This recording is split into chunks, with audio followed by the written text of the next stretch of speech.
ओम नमो नारायण। सभी का बड़े प्रेम और सम्मान से हार्दिक स्वागत।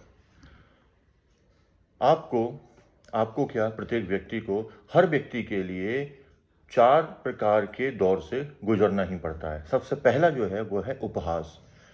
यदि आप कोई कार्य करते हैं तो लोग आपका उपहास उड़ाते हैं, आपकी निंदा करेंगे और हंसेंगे और कहेंगे हाँ हो गया, इससे हो गया और ये कर चुका, देखेंगे। उसके बाद दूसरा होता है उपेक्षा। जब वे उपहास से हार जाते हैं, आपका उपहास उड़ाते उड़ाते, जब वो देखते हैं आप पर कोई प्रभाव ही नहीं पड़ रहा है, आप घुइया के पत्ते हो गए हैं, जैसे कमल का पत्ता होता है उस पर पानी नहीं ठहरता है, तो अगर आपकी उपहास किया गया और आप पर उसका प्रभाव नहीं पड़ा तो फिर वह करते हैं उपेक्षा। आपकी उपेक्षा करेंगे। उपेक्षा का मतलब होता है आपको इग्नोर करेंगे।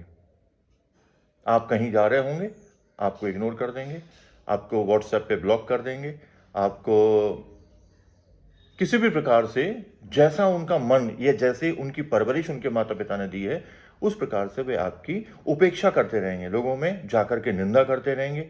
अब वे उससे भी हार गए, यदि वो नहीं कर पाए, अब उन्हें लगा कि कहीं ये सब आपके लिए जो आपके साथ कर रहे हैं वह सब खराब है और इससे आप पर कोई प्रभाव ही नहीं पड़ रहा है, फिर वो करेंगे आपका तिरस्कार। तिरस्कार का तात्पर्य है कि आपके मुंह पर आपको गालियां देना प्रारंभ कर देंगे, क्योंकि उनके अंदर वह छटपटाहट है, उनके अंदर वह कहीं न्यूनता का आभास है कि वे आप जैसे नहीं हैं। वे आप जैसे क्यों नहीं हैं, ये उनको सबसे बड़ा कष्ट है। आप जैसा होना चाहते हैं और आपको गालियां भी देना चाहते हैं, क्योंकि आप जैसा हो नहीं सकते, वह सामर्थ्य उनके भीतर नहीं है। फिर क्या करेंगे, वो आपका तिरस्कार करेंगे। अब तिरस्कार करते करते, गालियां देते देते वे उस स्थिति पे आ जाते हैं कि फिर देखते हैं कि अरे, इनके ऊपर तो इसका भी कोई प्रभाव नहीं पड़ा।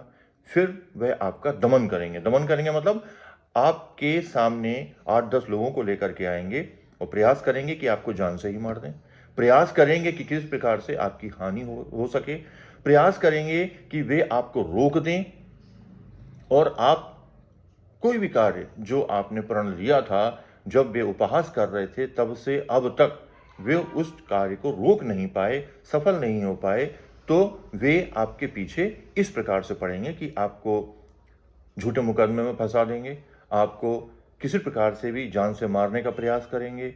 आप यदि इन सब चीज़ों से भी पार पा जाते हो, तब वे सब हाथ जोड़कर आपके सामने ऐसे खड़े हो जाएंगे जैसे कि वे आपके सबसे सगे व्यक्ति हैं। फिर वे आपको आप ही के लोगों के बारे में बुराइयां बता बता करके ये प्रयास करेंगे कि देखो हम ही सबसे सगे और सच्चे साथी हैं आपके।